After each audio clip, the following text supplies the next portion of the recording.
Hello नमस्कार श्री स्वामी समर्थ। स्वागत आहे तुम्हा सगळ्यांचं माझ्या यूट्यूब चॅनलवरती।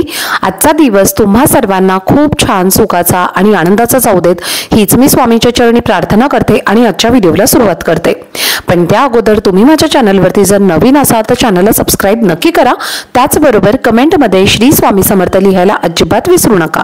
आज 22 जानेवारी वार आहे सोमवार आणि आज आहे श्रीराम मंदिराची प्राणप्रतिष्ठा। तर हा प्राणप्रतिष्ठा सोहळा अयोध्येमध्ये आज पार पडणार आहे आणि या दिवशी आपल्याला आपल्या घरामध्ये दिवाळी साजरी करायची आहे। आपल्या घरामध्ये आपल्याला पूजा करायची आहे आणि पूजा ही कोणत्या वेळेमध्ये करायची आहे आणि पूजेचा शुभ मुहूर्त कोणता आहे आणि यासोबतच आपल्याला आजच्या दिवशी कोणकोणत्या सेवा करायच्या आहेत। तर एक अतिशय उच्च कोटीची सेवा तुम्हाला मी आजच्या या व्हिडिओमध्ये सांगणार आहे। तर एका स्तोत्राचं तुम्हाला घरामध्ये पठण करायचं आहे आणि त्यामुळे या दिवसाचा आपल्याला संपूर्ण फळ हे प्राप्त होईल आणि आपल्या आयुष्यामध्ये सोन्यासारखे दिवस हे नक्कीच येतील। तर याबद्दलची संपूर्ण माहिती तुमच्यासोबत मी आजच्या व्हिडिओमध्ये शेअर करणार आहे। त्यामुळे व्हिडिओ हा स्किप न करता शेवटपर्यंत नक्की पहा जेणेकरून तुमच्यापर्यंत योग्य ती माहिती पोहोचेल। अयोध्या राम मंदिरामध्ये प्राणप्रतिष्ठा जी आहे तर ती एकूण 5 तास आज चालणार आहे आणि प्राणप्रतिष्ठेसाठी फक्त 48 सेकंदाचा मुहूर्त हा असणार आहे।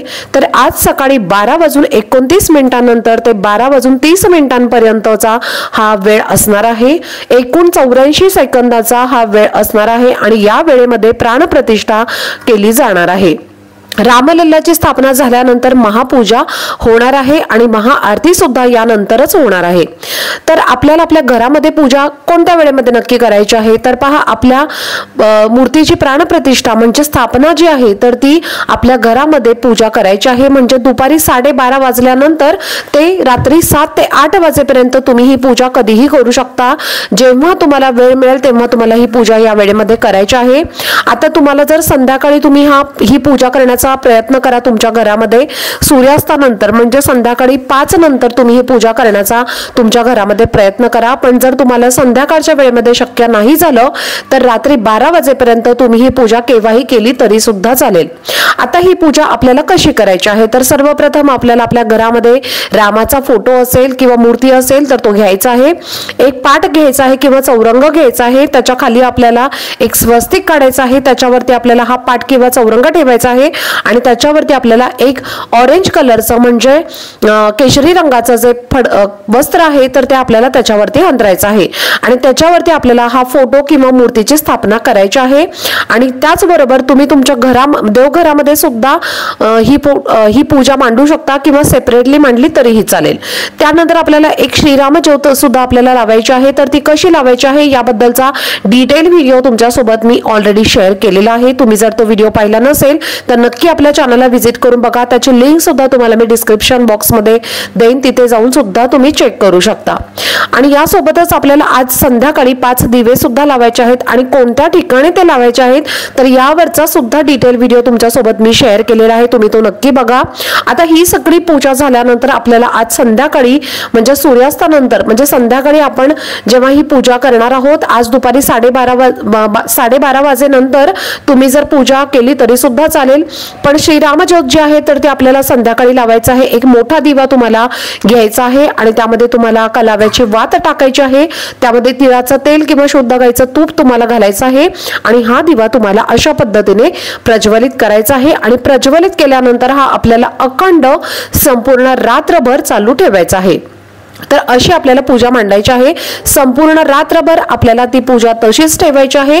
आणि सगळ्यात महत्त्वाची गोष्ट म्हणजे तुमच्या घरामध्ये जर रामाची मूर्ती नसेल किंवा तुमच्याकडे फोटो नसेल तर तुमच्याकडे जी रामाची प्रतिमा आलेली आहे निमंत्रण पत्रिकेसोबत तर ती तुम्हाला ठेवायची आहे। त्यासोबतच अक्षता सुद्धा आपल्याला या पूजेमध्ये ठेवायची आहे आणि त्याची सुद्धा आपल्याला पूजा ही करायची आहे।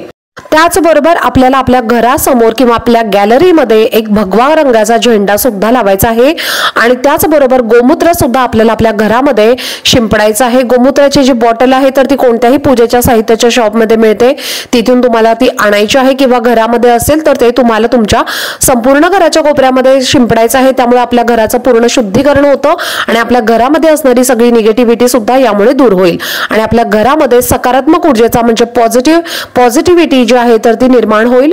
तर असा हा एक छोटासा उपाय सुद्धा आपल्याला आज आवर्जून करायचा आहे। आजचा दिवस हा अतिशय शुभ दिवस आहे। रामलल्लाची प्राणप्रतिष्ठा आज केली जाणार आहे। 22 जानेवारी हा आजचा दिवस आहे। तर हा पौष महिन्यातला शुक्ल पक्षातील हा दिवस आहे। नक्षत्र मृगशिरा आणि ब्रह्मयोग या दिवशी आलेला आहे। तर त्यानंतर इंद्रयोग सुद्धा आज आहे। तर ज्योतिषांच्या मते 22 जानेवारी जो आहे तर तो कर्मतत्वाशी आहे निगडित आहे आणि तरीही द्वादशी तिथे भगवान विष्णू मूर्ती ही स्थापित केली जाते। तर बघा भगवान श्री हरी विष्णू जे आहे तर या रामाचा चौथा अवतारच आहेत आणि या दिवशी भगवान विष्णू हे कासवाचे रूप धारण केलं होतं आणि त्यामुळे धार्मिक ग्रंथानुसार असं सुद्धा म्हटलं जातं की या दिवशी भगवान विष्णू कासवाचा अवतार त्यांनी घेतला होता आणि समुद्र मंथनातून त्यांची निर्मिती झाली होती। तर असा हा अतिशय दुर्मिळ योग जो आहे तर तो आजच्या दिवशी जुळून आलेला आहे आणि सर्व या दिवसाचे साक्षीदार आहेत आणि आपण स्वतःला खूप नशीबवान समजायचं आहे की आपल्या आयुष्यामध्ये हा दिवस आपल्याला पाहायला मिळत आहे। तर बघा 500 वर्षांची प्रतीक्षा संपलेली असून प्रभू श्री रामचंद्र हे खऱ्या अर्थाने आज अयोध्येमध्ये विराजमान होणार आहेत आणि त्यामुळे संपूर्ण देशभरामध्ये आनंदाचं उत्साहाचं वातावरण हे तयार झालेलं आहे। एक प्रकारचं सणाचं वातावरण आपल्या आज या भारतामध्ये पसरलेलं आहे। संपूर्ण देश जणू पुन्हा एकदा दिवाळी साजरी करत आहे आणि म्हणूनच आज दिवाळी आपल्याला आपल्या घरामध्ये साजरी करायची आहे। त्याचप्रमाणे आपल्या घरामध्ये आपल्याला अतिशय उच्च कोटीची सेवा सुद्धा करायची आहे जेणेकरून आपल्याला या दिवसाचं फळ प्राप्त होईल। तर या दिवशी आपल्याला रामरक्षा स्तोत्राचं पठण करायचं आहे। तुम्ही आज दिवसभरामध्ये कधीही रामरक्षेचं पठण करू शकता। रामाची अतिशय उच्च कोटीची ही सेवा मानली जाते।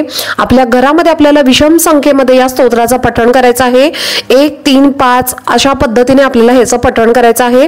त्याचबरोबर तुम्हाला जर पठण करणं नाही शक्य झालं तर मोबाईलवरती सुद्धा तुम्ही लावून दिलं आणि श्रवण केलं तरी सुद्धा चालेल, पण आपण जास्तीत जास्त पठण करण्याचा सुद्धा नक्कीच प्रयत्न करा। त्यामुळे आपल्या घरामध्ये सकारात्मक ऊर्जा ही तयार होईल आणि आपल्या आयुष्याचं नक्कीच सोनं होईल।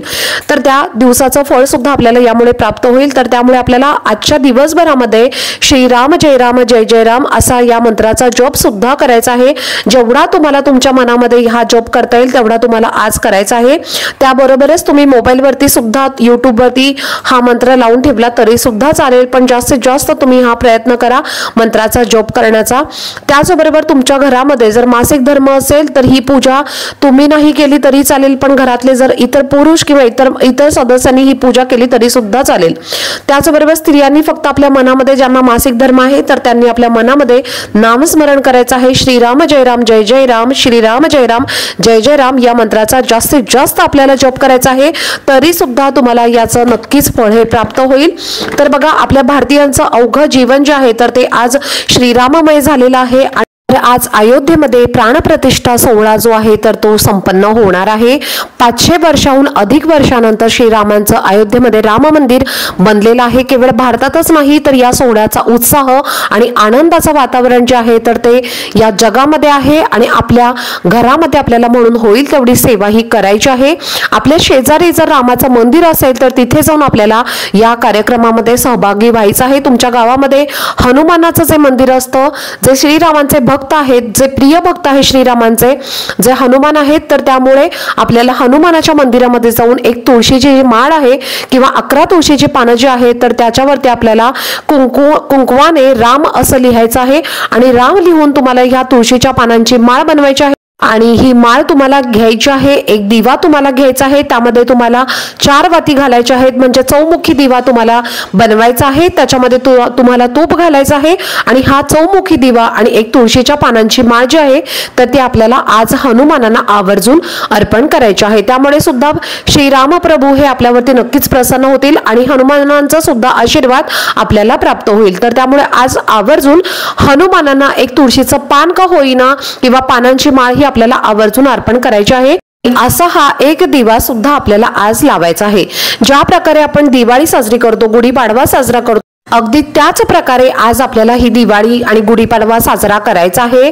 आपल्या घरामध्ये घरासमोर आपल्याला रांगोळी काढायची आहे आणि आपल्या घरामध्ये रामाची मूर्ती किंवा फोटो असेल तर त्याची सुद्धा आपल्याला पूजा करायची आहे।